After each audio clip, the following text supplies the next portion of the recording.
Real estate scam நிறையவே நடந்துட்டு இருக்கு. இவ்வளோ பேரை ஏமாத்திருக்காங்க, இவ்வளோ வழக்குகள் இருக்கு. பாதிக்கப்பட்டவங்க எல்லாம் அழுது சிஎம் சார் பார்த்து ஹெல்ப் பண்ணுங்கிற மாதிரி கதறி அழுகக்கூடிய அந்த ஒரு வீடியோக்கள்லாம் இருக்கிறது. I am Lata, an unfortunate owner of a flat in the A block of Savitanjali project. We paid up to 95% long time ago and we are still waiting for the flat to be handed over to us. CM sir, you are our only hope and we pray to you get us our flat in livable condition at the earliest. அவங்க கிட்டத்தட்ட இல்லாத வீட்டுக்கு EMI கட்டிட்டு இருக்காங்கிற ஒரு விஷயம்லாம் கேட்கும்போதே அதிர்ச்சியாக இருக்கே சார். ரியல் எஸ்டேட் அப்படின்னாலே கிட்டத்தட்ட ஒரு 70% பேர் வந்து ஃப்ராடு தான் சுற்றிட்டு இருக்காங்க. மார்க் குரூப்னு பேர், ஜிஆர்கே ரெட்டின்னு ஒருத்தர் தான் எம்டி. அவங்க வெப்சைட்டில் பார்த்தா இன்றைக்கும் 2026 அவர் பேர் தான் போட்டிருக்கு. இவர் இந்த கம்பெனி வந்து கிட்டத்தட்ட 1997 ஆரம்பிச்சிருக்கிறாங்க போல. அவன் அப்போ இருந்து எத்தனை ப்ராஜெக்ட் முடிச்சிருக்கான்னு பார்த்தா ஒரு ப்ராஜெக்ட்டும் முடிச்ச மாதிரியே தெரியல. இப்போ ரீசெண்டாக இவங்க மாட்டினது வந்து ஒரு 3 ப்ராஜெக்ட். பிருந்தாவன் ஒன்று, ஸ்ரீபெரும்புதூர் பக்கத்தில் சொர்ணபூமின்னு ஒன்று,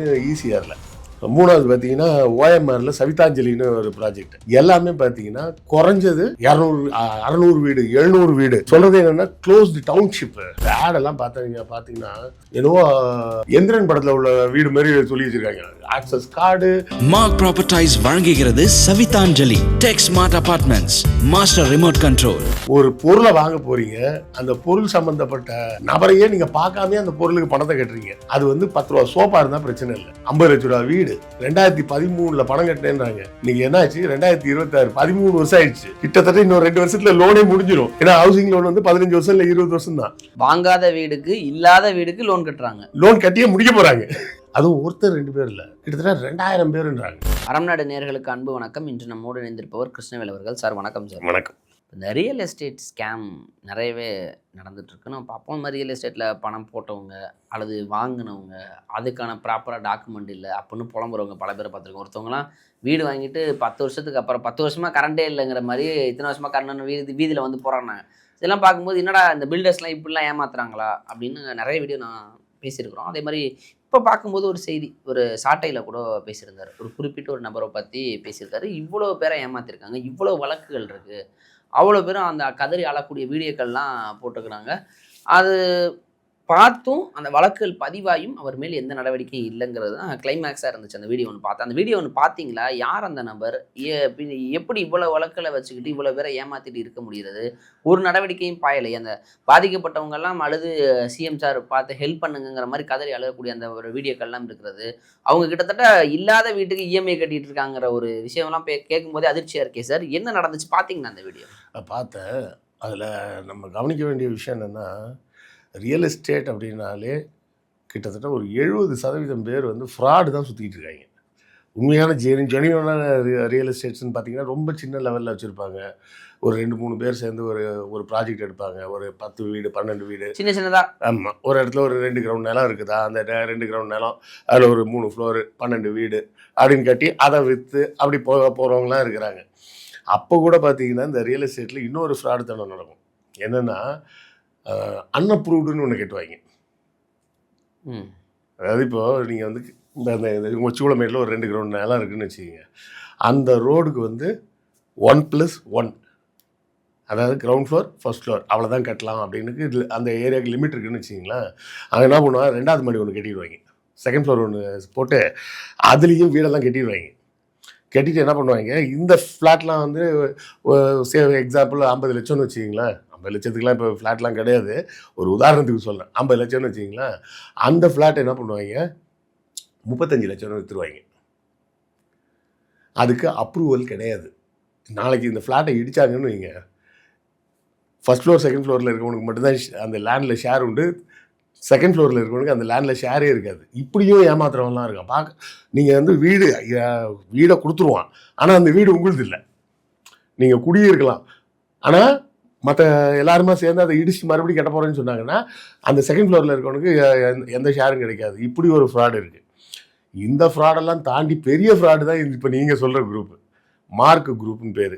ஜிஆர்கே ரெட்டின்னு ஒருத்தர் தான் எம்டி. அவங்க வெப்சைட்டில் பார்த்தா இன்றைக்கும் 2026 அவர் பேர் தான் போட்டிருக்கு.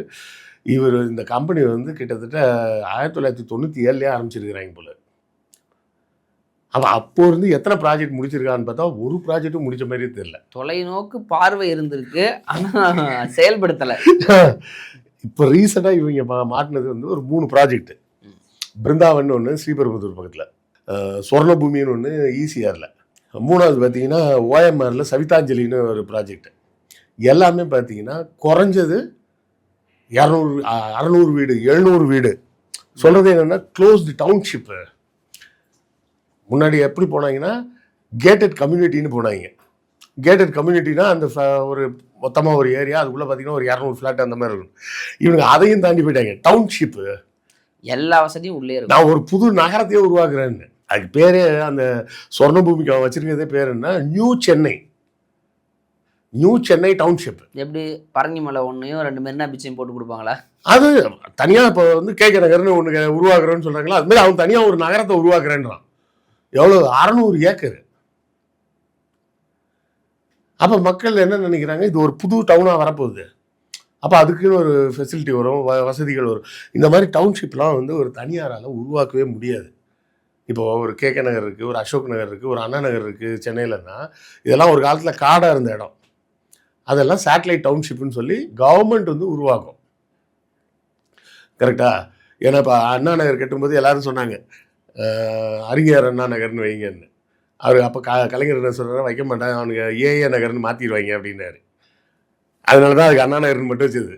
அதே இது கலைஞர் நகர் எடுத்துக்கோங்க, கலைஞர் கருணாநிதி நகர்னு பேர் வச்சாங்க, கடைசியில் அதுக்கு பேர் இப்போ கேகே நகர் மட்டும்தான். இதெல்லாம் கவர்மெண்ட்டு தான் உருவாக்க முடியும். ஏன்னா அதுக்கு அவ்வளோ இடம் அக்யூர் பண்ணணும். அந்த இடத்த அக்யூர் பண்ணுறதுக்கு புறம்போக்கு நிலம் வேணும். அந்த புறம்போக்கு நிலம் அவர் இருக்கும்போது அரசாங்கத்தை பொறுத்தவரை அதுக்கு இன்வெஸ்ட்மெண்ட் கிடையாது. ஏன்னா லேண்டு வந்து அரசாங்கத்துக்கு சொந்தம். அப்போ அந்த லேண்டு காஸ்ட் கட் ஆகும். அப்போ அந்த அம்யூனிட்டிஸ்க்கு அவங்க நிறைய செலவு பண்ண முடியும். அந்த இடத்த யாருக்கெல்லாம் அலாட் பண்ணுறாங்களோ அந்த பணத்தை வாங்கி அம்யூனிட்டிஸ்க்கெல்லாம் செலவு பண்ண முடியும். இவன் இடத்தையே இவன் காசு கொடுத்து வாங்கி, அதுக்கப்புறம் இவங்கள்ட்ட வாங்குற காசை இன்றைக்கி இருக்க மார்க்கெட் ரேட்டில் வாங்கி எப்படி அம்யூனிட்டிஸ் கொடுக்க முடியும்? அவன் அந்த ஆடெல்லாம் பார்த்தீங்கன்னா என்னவோ எந்திரன் படத்தில் உள்ள வீடு மாதிரி சொல்லி வச்சுருக்காங்க. Access card, automatic light off, சுவிட்ச் ஆனு, கேஸ் லீக் ஆச்சுன்னா தானா ஆஃப். 12 வருஷம் முன்னாடி ஆடெல்லாம் பண்ணிக்கிறாங்க சார். இதெல்லாம் பார்த்து ஏமாந்துறாங்க. சவிதாஞ்சலி அந்த சவிதாஞ்சலி ப்ராஜெக்டில் தான் இந்த ஆடு கொடுத்துருக்குறாங்க. இன்னொன்று நான் என்ன சொல்லுவேன்னா, ஒரு பில்டரை பற்றி விசாரிக்காமல் நீங்கள் போய் பணம் கட்டினாங்கல்ல, அவங்க மேலேயும் பெரிய தப்பு இருக்குது. இவன் ஃப்ராடு, அதில் மாற்று கருத்து இல்லை. ஏன்னா ஒரு கேஸ் 2 கேஸ் இல்லை, ஏகப்பட்ட கேஸ் இருக்குது. இடி கேஸ் இருக்குது, பினாமி கேஸ் இருக்குது. அவங்க விகே சசிகலாவுக்கும் இவருக்கும் பினாமி அப்படின்ற மாதிரி ஒரு பொருளி இருக்குது. அது உண்மையாக பொருளியான்னு நமக்கு தெரியாது. அவங்களே பாவம் ஜெயிலுக்கெல்லாம் போயிட்டு இப்போ தான் வந்து ஒரு கட்சி ஆரம்பிச்சுட்டு அதையும் என்ன பண்ணுறதுன்னு தெரியாமல் உட்காந்துருக்குறாங்க. ஆமாம், அது என்னவோ ஆயி தாபு தீ என்னவோ பெருசாக நீளமாக போச்சு. அதுக்குள்ள நம்ம போவோம். அது இதே தெய்வம் புரட்சி தலைவர் அது இதுன்னு நிறைய போட்டு ஒரு கட்சின்னு பேர் வச்சுருந்தாங்க. கட்சிக்கு பேர் வைக்கும்போது எவ்வளோ சிம்பிளாக வைக்கணுன்றது கூட ஐடியா இல்லாமல் எல்லாம் பண்ணியிருக்காங்கன்னு வச்சிங்களேன். அது விட்ருங்க, அது சம்மந்தம் இல்லாத சப்ஜெக்ட். இடி ரைடு நடந்திருக்கு. இன்னும் சொல்லப்போனால் இப்போ 2026 அது பேர் என்சி லேட்டுன்னு நினைக்கிறேன், என்கிளாட்டா என்சி லேட்டு, அந்த அமைப்பு மூலமாக இன்சால்வன்சி கேஸ் நடக்குது. அப்படின்னா சார் இன்சால்வன்சினா அவர்கிட்ட காசே இல்லைன்னு சொல்லிட்டு கேஸ் போட்டு மஞ்சள் நோட்டீஸ் கொடுத்துட்டு போயிடுவார். ஓகே, அதான் அவர் பேரில் இருக்க சொத்துக்களை எல்லாம் அவங்க மருமகனுக்கோ ஏதோ மாற்றுறதுக்கான அப்படி மாற்றிட்டு தான் இன்சால்வன்சி கொடுப்பாங்க. எல்லா சொத்தையும் அவன் பேர்லேயே வச்சுட்டு இன்சால்வன்சி கொடுப்பாங்களே என்ன? அவன் என்ன லூஸா அப்படி இன்சால்வன்சி கொடுக்கறதுக்கு? அந்த கேஸ் வந்து பார்த்தீங்கன்னா இப்போ ஜூலை 2026 என்சி லேட் அப்படின்னு ஒரு லிஸ்டிங் இருக்குது. அந்த லிஸ்டிங்கில் அவர் பேர் வந்திருக்கு, GRK Reddy versus Balasubramanian Mekala IRB Mark limited and others. அதாவது எப்படி கேஸாக போட்டிருக்காங்க, மார்க் கம்பெனிக்கே ஜிஆர்கே ரெட்டி காசு கொடுக்கணும் அப்படின்ற மாதிரி போட்டிருக்காங்க. இது ட்விஸ்ட்லையும் பெரிய ட்விஸ்டா, அவரே அந்த கம்பெனிக்கு எம்டி, அவர் அந்த கம்பெனிக்கு கடன் வாங்கி, மற்ற பார்ட்னர்ஸ்லாம் இருக்காங்க, அந்த பார்ட்னர்ட்ட இவர் வந்து கடன் வாங்கியிருக்காரு, இவரால் தர முடியல, அதனால அப்படின்னு இவரை ரிலீவ் பண்ணுறாங்க ஃபர்ஸ்ட் இன்சால்வன்சி. அப்புறம் என்ன பண்ணுவாங்க, இவர் கடன் வாங்கினாரு அதனால கம்பெனி திவால் ஆயிடுச்சு. என்ன சார் சட்டம்? எப்போ நான் நார்மலாக ஒரு எஜுகேஷன் லோன் வாங்கினா தப்பிக்க முடியல, போட்டு கஷ்டப்படாத பாடு, கொள்ளையடிச்சு முடிச்சுட்டு கடைசியில் நோட்டீஸை காமிச்சிட்டு போயிடலாம்னா இது என்ன வகையில் எல்லாருக்கும் பொருந்தும் தெரியல. அப்படி தான் பண்ணுறாங்க. ஆனால் அங்கே தான் நாம் பொதுமக்கள் விழிப்புணர்வோடு இருக்கணும். நீங்கள் நான் ஒன்று கேட்குறேன், நீங்கள் ஒரு ஃப்ளாட் வச்சுருக்கீங்க, நான் அதை வாங்கணும்னு வரேன். நீங்கள் ஃப்ளாட் ஓனர், நான் பையர், நான் உங்களை மீட் பண்ணுறேன், நம்ம 2 பேரும் பேசுகிறோம், வாங்குகிறோம். இந்த ஃப்ளாட் வாங்குறதுக்கு பூரா பணம் கட்டினாங்களே, யாராவது ஒருத்தர் அந்த மார்க் நிறுவனத்தோட எம்டியை பார்க்க வேணாம், அந்த கம்பெனி எம்ப்ளாயிவாவது பார்த்துருப்பாங்களா? எல்லாருமே யாரோ ஒரு ஏஜென்ட்டை தான் பார்த்துருப்பாங்க. அந்த ஏஜென்ட் தான் கூட்டு போய் நானாச்சு சார்மா. இதில் வந்து நமக்கு இன்னொரு பெரிய பயம் என்னென்னா, அப்ளிகேஷன் ஃபார்ம் ஃபில்அப் பண்ணணும்னு நமக்கு பயம். ரயில்வே ஃபார்ம் ஃபில்அப் பண்ணுறதுக்கே பயப்படுவாங்க நம்ம ஆளுங்க. அது முன்னாடி இப்போ தான் ஐஆர்சிடிசிலாம் வந்துருச்சுன்றதுனால வசதியாக போச்சுன்னு வச்சுக்கிங்களேன். நமக்கு பேங்க்கில் போய் செல்லான் ஃபில்அப் பண்ணணுன்னாலே பக்கத்தில் யாரையாவது பார்த்து எழுதலாமான்னு தோணும்.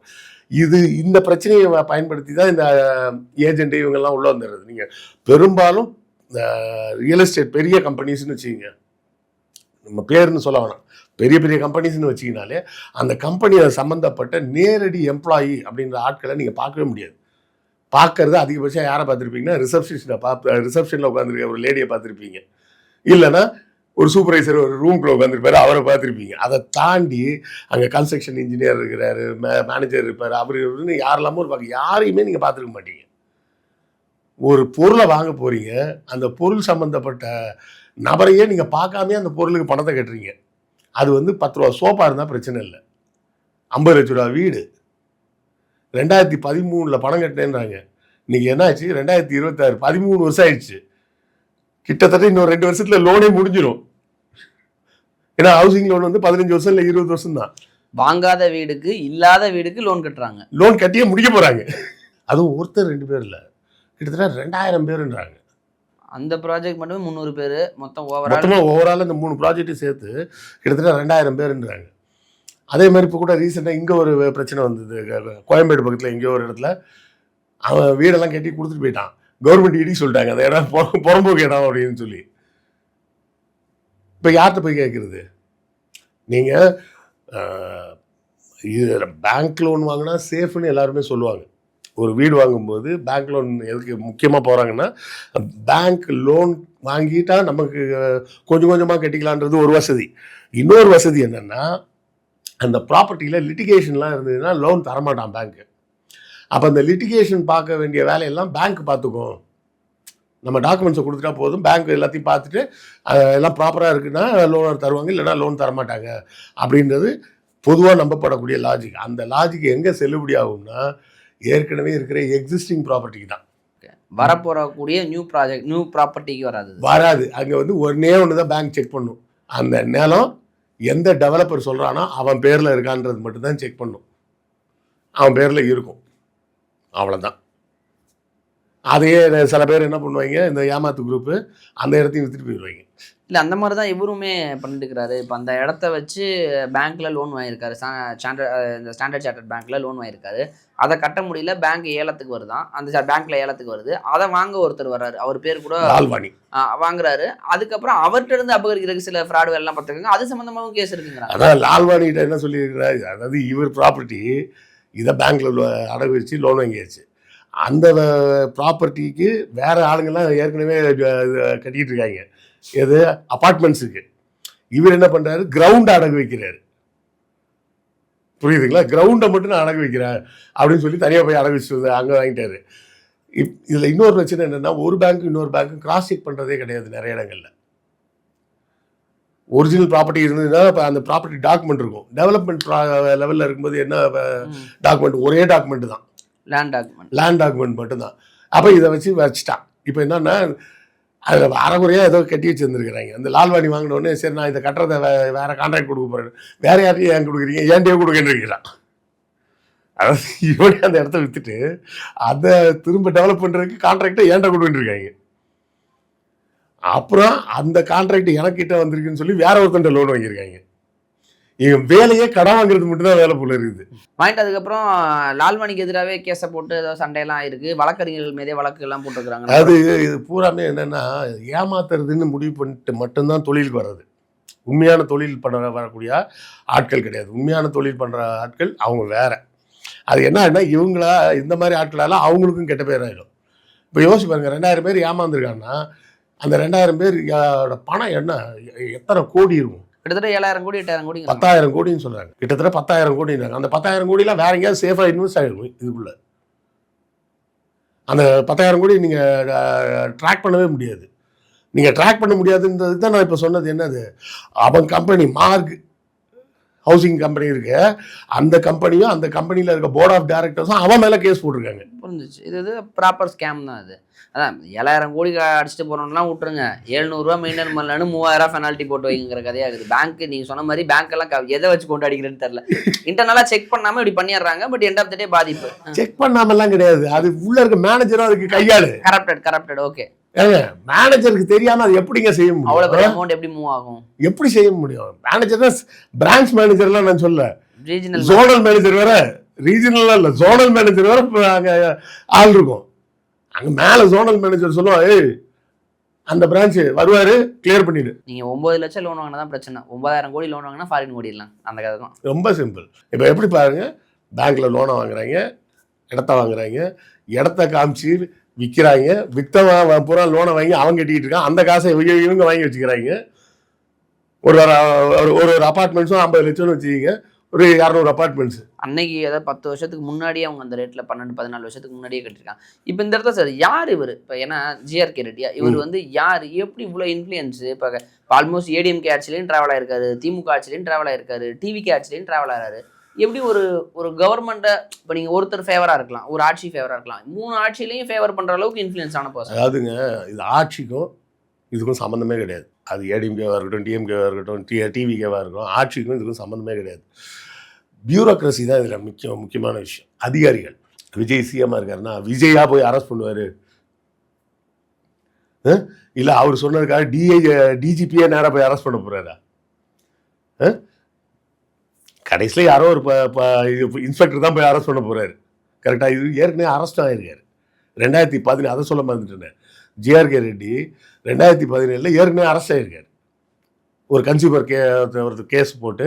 கன்சியூமரே கிட்டத்தட்ட எவ்வளோ, சென்னை ஹைகோர்ட்லேயே 100-150 கேஸ் இருக்குங்க, 270 கேஸ் இருக்குது. அதில் ஒருத்தர் முதல்ல போட்ட கேஸில் தான் 2017 அரெஸ்ட் ஆனார். அதுக்கப்புறம் அந்த கன்சியூமர் என்ன ஆனாருன்னு தெரியல, அந்த கேஸ் என்ன ஆச்சுன்னு தெரியல. இன்னைக்கு தேதிக்கு 9 வருஷம் ஆகுது. இப்போ இங்கே இத்தனை கேஸு, சைதாப்பேட்டில், எழும்பூரில், அங்கங்கன்னு எல்லா இடத்தையும் கேஸ் போட்டு வச்சுருக்காங்க. சுப்ரீம் கோர்ட் வரைக்கும் கேஸ் இருக்குது, இடி பெண்டிங் இருக்குது, இன்கம் டேக்ஸ், இவ்வளோ பெண்டிங்கில் இருந்தும் ஒருத்தர் டச் பண்ண முடியாதா? காசு, அவ்வளோ காசு இருக்குது. இப்போ அவன் கடைசி எக்ஸிட்டுக்கு ரெடி ஆகிட்டான். இவங்கெல்லாம் இப்போ தான் புலம்பிக்கிட்டு இருக்காங்க, அரசாங்கம் நடவடிக்கை எடுக்காதா, இவ்வளவு நாள் அந்த அரசாங்கம் நடவடிக்கை எடுக்கல, தாவேக்காவாத நடவடிக்கை எடுக்காதா? இப்போ இது ஒரு வேளை இந்த வீடியோவை விஜய் பார்த்துட்டாரு, முதலமைச்சர் பார்த்தாச்சு.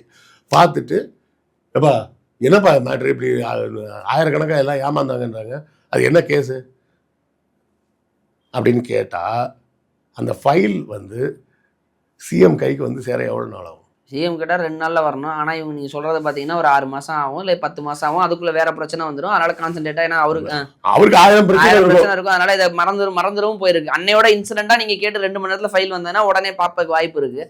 பட் இந்த டிலே அதில் நிறைய இன்வால்வ் ஆயிருக்கு. கோர்ட்டில் கேஸ் நிறைய டாக்குமெண்ட் கேட்டிருக்கோம், இன்னும் வரல. இல்லை, ஒரு சிஎம் அதை தொடர்ந்து ஃபாலோ பண்ணுறது கஷ்டம். அது எப்படி அது ரொம்ப கஷ்டம் தான். அப்படி ஃபாலோ பண்ணுற சிஎம்மாவே இருந்தால் கூட இவங்க 6 மாதம் தெரிவிப்பாங்க. ஆமாம், கோர்ட்டில் இருக்குது சார், கோர்ட்லேருந்து வரணும், கோர்ட்டில் காப்பி கேட்டிருக்கோம் சார், அவங்க வந்து ரிஜிஸ்டர் போஸ்ட்டில் தான் அனுப்புவாங்க, அதுதான் ப்ரொசீஜரும்பாங்க. இந்த ப்ரொசீஜர்னு சொல்லியே அது என்ன ஏதுன்னு அதை கன்சர்ன் பார்ட்டியே மறந்துடுவாங்க.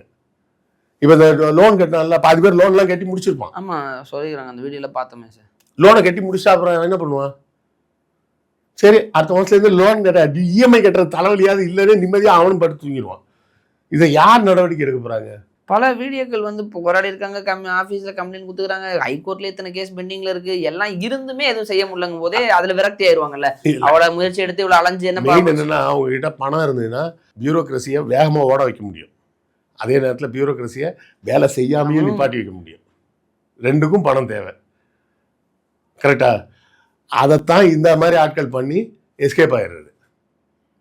எனக்கு தெரிஞ்சு முக்கியமாக இந்த ஆள் யாராக இருப்பான்னு கேட்டிங்கன்னா, இந்த ஜிஆர்கே ரெட்டின்ற ஆளோட பேக்ரவுண்ட் என்னவா இருக்குன்னு கேட்டிங்கன்னா, கண்டிப்பாக ஒரு ஆடிட்டராக இருப்பார். அவரோட பேக்ரவுண்ட் வந்து ஏதாவது ஆடிட்டர் பின்னணியான ஒரு பேக்ரவுண்ட் தான் இருக்கும். அதனால தான் இவ்வளோ தெளிவாக கேஸை கொண்டாந்துருக்காங்க பாருங்க. இவங்கெல்லாம் இந்த பக்கம் எங்கள் இஎம்ஐ தான் மீட்டு கொடுங்கன்னு இருக்கான். அவன் எங்கே போயிட்டான்? கேஸ் கொடுக்க போயிட்டான். அவன் கம்பெனிக்காரனே சேர்ந்து அவன் மேலே கேஸ் கொடுத்துருக்காங்க. எப்போ? இப்போ ஆகஸ்ட் மாதம் நமக்கு வந்திருக்கோம். போன மாதம் கேஸ் கொடுத்துருக்கான் ஜூலையில். என்னன்னு, அந்த ஆள் கடனை திருப்பி தரல அப்படின்னு அவங்க கம்பெனி போர்ட் ஆஃப் டைரக்டர்ஸும் கம்பெனியும் சேர்ந்து அவங்க மேலே கேஸ் போட்டிருக்கு. இன்றைக்கும் அவர் தான் சேர்மனு. இப்போ நாளைக்கு கோர்ட்டுக்கே போனால் கூட அவரே கடன் வாங்கிட்டு எங்களுக்கு தரல, ஆல்ரெடி ஏமாத்திட்டாரு அப்படின்னா அவர்கிட்ட கேட்டால் பணம் இல்லை, எல்லாம் நஷ்டமாயிடுச்சு அப்படின்னு சொல்லிட்டு போயிடுவாரு. நான் திவாலு, எனக்கு இன்சால்வன்சி கொடுங்க. அப்போ என்ன ஆகும், ப்ராசஸ் வந்து இங்கேருந்து ஐடி டிபார்ட்மெண்ட்டுக்கு போய் இன்சால்வன்சியை செக் பண்ணுவாங்க. என்ன ப்ராப்பர்ட்டிலாம் இருக்குது, எதுவுமே இல்லை. கேஷ் எவ்வளோ வச்சுருக்க, ஒன்றுமே இல்லை. பேங்க்கில் என்ன இருக்குது, ஒன்றுமே இல்லை. எதுலேயுமே ஒன்றும் இல்லை. அவன் ஒன்றுமே இல்லைங்க. இன்சால்வன்சி சர்டிஃபிகேட்டை வாங்கி கம்பெனி என்ன பண்ணும், கோர்ட்டில் இது ரிஜிஸ்டர் ஆஃப் கம்பெனிஸில் ஃபைல் பண்ணுவாங்க. இங்கே பாருங்க, எங்கள் கம்பெனியை டிசால்வ் பண்ணிவிடுங்க, நாங்கள் இவ்வளோ கடன் அவருக்கு கொடுத்துருக்கோம், அந்த பணம் இல்லாமல் கம்பெனி நடத்த முடியாது, அதனால கம்பெனியை டிசால்வ் பண்ணிவிடுங்க. Company dissolved. அப்போ மார்க் குரூப் அப்படின்னு ஒரு கம்பெனியே இல்லை இப்போ அப்படின்னு ஆகிட போகுது இன்னும் ஒரு 3 மாதத்தில். அதை நோக்கி தான் போகிறாங்க அவங்க. ஆமாம், அவங்க இன்சால்வன்சிக்கு போயிட்டாங்க இப்போ. ஸோ அப்போ இது வந்து இப்போ நேரடியாக ஹைலி நீங்கள் சொல்கிற மாதிரி இப்போ முதல்வர் அவர்களே கவனத்தில் எடுக்கிற அளவுக்கு ஒரு சீரியஸான இஷ்யூவாக மாறினா மட்டும்தான் இந்த பாதிக்கப்பட்டவங்களுக்கு நியாயம் கிடைக்க வாய்ப்பு இருக்குது. இல்லை, அப்போ கூட என்ன நியாயம் கிடைக்கும்? அவன் தான் இன்சால்வன்சியை கொடுக்கறதுக்கு ரெடி ஆகிட்டானே. ஏதாவது சொத்தெல்லாம் மாற்றிட்டு இருக்காங்க பேர்லாம், அதெல்லாம் அவன் எப்போ மாற்றி முடிச்சிருப்பான். அதுக்கு ஒரு டாக்குமெண்ட் ரெடி பண்ணி அவர்கிட்ட கடன் வாங்கினேன், இந்த வாங்கின கடன்லாம் என்னடா பண்ண, செலவாயிடுச்சுன்னு சிம்பிளாக. என்ன செலவு பண்ண தெரியலங்க சார், கம்பெனிக்காக செலவு பண்ணால் அப்படி இப்படி செலவாயிடுச்சு, முடிஞ்சு போயிடுச்சு. இப்போ இவ்வளோ ஏமாத்தின பணமும் அது வேற எங்கேயோ ஒரு இடத்துல சேஃப் ஆகிருக்கும். இப்போ ஃபைனல் ஸ்டேஜ் எங்கே வந்துட்டாலும் ஜூலையில் கேஸ் ஃபைல் பண்ணியிருக்காங்க. இன்சால்வன்சி கேஸுக்கு வந்து டெட்லைன் வந்து 6 மாதம்னு நினைக்கிறேன். 6 மாதமோ 1 வருஷமோ அதுக்குள்ளே அதை தீர்ப்பு சொல்லி ஆகணும். 6 months தான் நினைக்கிறேன். மை மெமரி இஸ் நாட் கரெக்டாக ரெக்கலெக்ட் பண்ண முடியல. அப்போ 6 மாதத்துக்குள்ளே இன்சால்வன்சி கொடுத்துட்டாங்கன்னா அடுத்த 6 மாதத்துக்குள்ளே மார்க் குரூப் ஆஃப் கம்பெனியை டிசால்வ் பண்ணுவாங்க. அந்த கம்பெனியை டிசால்வ் பண்ணிட்டாங்கன்னா நீங்கள் யார் மேலே கேஸ் போடுவீங்க? சார் மார்க் குரூப் அந்த கம்பெனியே இல்லைப்பா, அந்த எம்டி அவரு திவாலாயிட்டாருப்பா. இல்லாத வீட்டுக்கு இஎம்ஐ கட்டுறது ஒரு ரகம், இல்லாத வீட்டு மேலே கேஸை போட்டு அலைகிறது இன்னொரு ரகங்கிற மாதிரி இது பாதிக்கப்பட்டவர்கள் நீண்டு அலைந்து பொருட்செலவும் மன உளைச்சலும் தான் ஏற்பட்டுறாங்களே தவிர ஒரு நிரந்தர தீர்வை கிடைக்காத அளவுக்கு இவங்க எல்லா பிளானும் பண்ணுறாங்க. எல்லாம் கிளீனாக பிளான் பண்ணியிருக்காங்க. அது மட்டும் இல்லை, அதுக்கு ஏற்ற அளவுக்கு அவங்களுக்கு பியூரோக்ராட் லெவலில் ஆளுங்க இருக்கு. அந்த ப்ராசஸை பூரா நிப்பாட்டி வச்சு தடுத்து வச்சு தள்ளி போட்டு ஒரு வழக்குன்னா பரவாயில்ல, இவ்வளோ வழக்குகளையும் தடுத்து நிறுத்துற அளவுக்கு இன்ஃப்ளூயன்ஸ் இருக்குன்னா. ஆமாங்க. இப்போ வந்து ஒருத்தங்க கேஸ் போடுறாங்க. இப்போ நீங்கள் என் மேலே கேஸ் போடுறீங்கன்னு வச்சுக்கிங்களேன், எனக்கு வெயிட்டாக காசு இருக்குதுன்னு வச்சுக்கிங்க, உங்கள் வக்கீலுக்கே காசை கொடுத்துட்டு கேஸை கோர்ட்டுக்கு வர விடாமல் பண்ணிட்டா, உங்கள் வக்கீலுக்கே நான் பணத்தை கொடுத்துட்றேன், கோர்ட்டுக்கு வராது அப்படின்னு சொல்லிட்டா, இல்லைண்ணா தானே வந்தேன், வழியில் வண்டி பஞ்சர் ஆகிடுச்சு, அடுத்த வாய்தாவில் பார்த்துக்கலாம். அடுத்த வாய்தா எப்போ இருக்கும்? 3 மாதம் கழிச்சு இருக்கும். வாய்தான்றதே மினிமம் 60 days 90 days. அப்போ முடிஞ்சு போச்சா? என்னை அப்படி தான் போட்டு ஒரு கம்பெனிக்காரன் சாவடி அடித்தான். 10 வருஷம் நடந்தது கேஸு. 10 வருஷம் கேஸ் நடந்தது. 2 மாதத்துக்கு ஒரு தடவை எக்மோர் கோர்ட்டுக்கு போவோம். போனால் அவன் வந்திருக்க மாட்டான். அவருக்கு வரலைங்க, லீவ் பெட்டிஷன் கொடுப்பாங்க. அவன் வருவான், அவன் லாயர் வந்திருக்க மாட்டான். ஜூனியர் வந்து பெட்டிஷன் கொடுப்பான். சீனியர் வரலைங்க, சீனியர் ஹைகோர்ட்டில் கேஸில் இருக்காரு, இன்னொரு நாள் வாய்தா கொடுங்க. 2 மாதம் தள்ளி போட்டுக்கிட்டே இப்போ 10 வருஷம் ஓடிச்சு. எவ்வளோ ரூபா பேமெண்ட்? எனக்கு வர வேண்டிய பேமெண்ட்டு 2 லட்சம் ரூபா. நீங்கள் செலவு பண்ணது எவ்வளோ? 10 வருஷம் கோர்ட்டுக்கு அலைஞ்சிருக்கேன். அதுக்கே 2 லட்சம் இருக்குமே. அப்போ நீங்கள் இந்த பியூரோக்ரஸியை எப்படி யூஸ் பண்ண முடியும் அப்படின்ற ஒரு விஷயம் இருக்குல்ல, அதுதான் மேட்ரு. இப்போ வந்து எப்படி இருந்தாலும் அதிகபட்சம் 1 வருஷத்துக்குள்ளே இந்த மார்க் அப்படின்ற கம்பெனின்றதே இல்லாமல் போய்டும். ஓகே சார், அதான் மார்க் கம்பெனி, ஜிஆர்கே ரெட்டி இவர் எவ்வளோ பெரிய ஒரு ஒரு சக்தி வாய்ந்த நபராக இருக்கார் அப்படிங்கிறது. இந்த இத்தனை ஆயிரம் குடும்பங்கள் ஏமாற்றப்பட்டும், இவ்வளோ 1000 கோடிகள் ஏமாற்றப்பட்டும், இல்லாத ப்ராஜெக்ட்டுக்கு பணம் வாங்கியும், பேங்க்லேயே ஏமாற்றியும், இப்படி பல இடங்களில் ஏமாற்றப்பட்டிருந்தாலும் அவர் மேலே எந்த நடவடிக்கையும் பாயலங்கும் போதே அவருடைய இன்ஃப்ளூயன்ஸ் என்னங்கிறது தெரியுது. பட் பாதிக்கப்பட்டவர்கள் அதுக்கூடிய அந்த வீடியோக்கெல்லாம் பார்க்கும்போது ரொம்பவே கஷ்டமாக இருக்குது. ஆனால் அனைத்தும் படித்தவர்கள் தான் ஏமாந்துருக்காங்க. காரணம் நீங்கள் சொன்ன மாதிரி தான், ஒரு பேக்ரவுண்ட் செக்கிங் இல்லாமல். எனிவேஸ், இதுக்கப்புறமா இப்போ நிறைய பேர் பேசுகிறாங்க. அந்த வீடியோக்கெல்லாம் பார்த்தபோது கூட அவ்வளோ பேர் வந்து பாதிக்கப்பட்டவங்களே பேசியிருக்கிறாங்க. இந்த வீடியோக்கெல்லாம் பார்த்ததுக்கு பிறகாவது மேபி இதுக்கான ஒரு சொல்யூஷன் கிடைத்தால் நடந்தால், ஒரு வாய்ப்பு இருந்ததுன்னா ட்ராக் பண்ணி அவங்களுடைய சொத்துக்களை மீட்பு ஏதோ எனிதிங் நடந்தால் மகிழ்ச்சி. அப்படி நடக்குமாங்கிறது ஒரு கேள்விக்குறியாகத்தான் இருக்குது. பொறுத்து வந்து பார்ப்போம் சார். அது குறித்து பல்வேறு விஷயங்கள் பகிர்ந்துக்கிட்டீங்க. நேரம் கொடுத்ததுக்கு நன்றி சார். நன்றி.